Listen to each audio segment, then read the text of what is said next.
Part 2 of the Shiyalongubo Pass covers the southern section from the 3rd to the 7th kilometer. If you intend driving this pass, it's important to watch Part 1 first, which includes the Google Earth orientation animations, as well as other important information relating to safety, historical and tourism matters. The ascent continues at a gradient of around 1 in 10, but the severity of the bends decreases somewhat as an easier section of the climb takes drivers towards the summit point, which occurs at the 5.7 kilometer mark.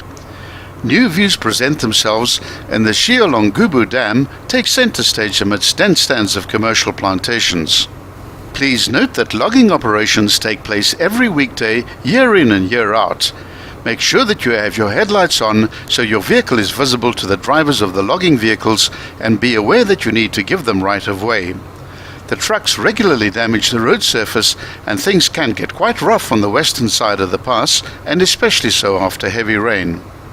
Going back into the history of the pass, French Bob discovered another gold-bearing reef to the south of the Lily Mine and named it the Carolina Reef, but it was most often referred to as French Bob's Mine.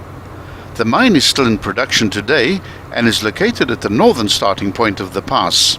It now operates under the acronym of MIMCO, which stands for Makonjwan Imperial Mining Company, and the mine site itself is easily identifiable because of a very tall communications tower which projects far above the surrounding countryside.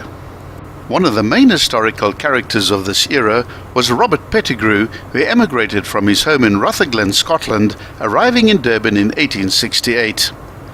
In 1870, he moved to McCorkindale settlement near Lake Chrissie, where he became a farmer and a businessman.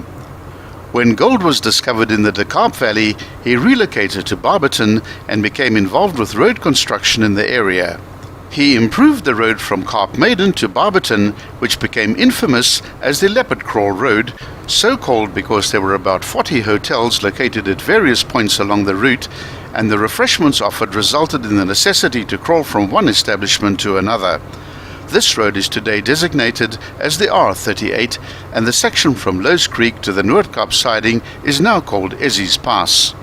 The industrious Bob Pettigrew also established a new road starting from Lowe's Creek via the Lily Mine and French Bob's Mine into the mountains bordering Swaziland to eventually join up with the southern access road to Barberton at Furley's Drift, today known as the R40. The Shiyalongubo Pass forms part of the majority of this route. Nestled in the rocky folds of the Makonjwa Mountains on the southern end of the pass is the Shiyalongubo Dam. Due to the extensive farming in the Lowe's Creek Valley, a lot of water was required. During a severe drought in the 1930s, Lowe's Creek stopped flowing, and a decision was taken to construct a reservoir in the area. The dam and canals and tunnel to the farmlands were completed in 1939.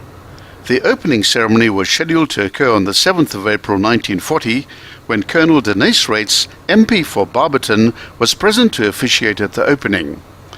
Before the ceremony could commence, a parked vehicle had a brake failure and ran into the crowd, killing the town clerk of Barberton, Mr. C.G. Hurd, and seriously injuring a number of other people, including the mayor's wife and a bystander named Fred Wiggins, who died the following day in the Barberton hospital.